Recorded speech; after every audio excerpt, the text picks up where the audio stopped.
Depuis l'opération de rachat d'Eneo par l'État du Cameroun le 19 novembre 2025, les critiques fusent de partout.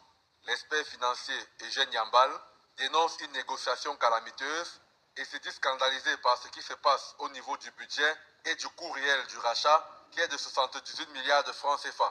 À cela, il ajoute le coût de maintenance des barrages de Son Loulou et Lac d'eau de près de 280 milliards non réalisés par Eneo conformément au cahier des charges de la concession. Une dette additionnelle de 120 milliards de francs CFA par an du barrage de Natigal lié à l'accord off-take stipulant qu'Eneo doit payer l'électricité au consortium EDF à 10 milliards par mois avec une garantie de l'État. Eugène Yambal, dans son analyse, relève aussi deux problèmes majeurs du partenariat public-privé de Natigal.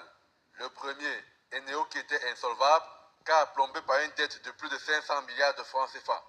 Le deuxième problème, la Sonatrel qui n'a pas construit la majeure partie des lignes de transmission d'électricité. Aujourd'hui, argumente-t-il, c'est l'État du Cameroun qui se retrouve avec une dette supplémentaire de 120 milliards de francs CFA par an pour un barrage de 420 MW ayant coûté 800 milliards de francs CFA. L'expert financier propose a posteriori qu'en lieu et place de Natigal, on aurait pu réparer d'abord les turbines de Son Loulou et restaurer Lac d'eau pour 280 milliards de francs CFA.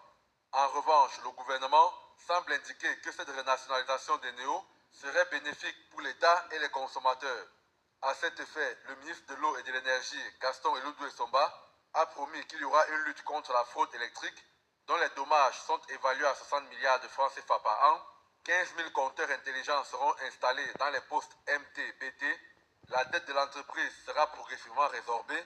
La lutte contre les délestages, le raccordement au réseau de nouvelles industries, le maintien des emplois des Camerounais au sein d'Eneo sont entre autres projections du gouvernement en marge de cette renationalisation.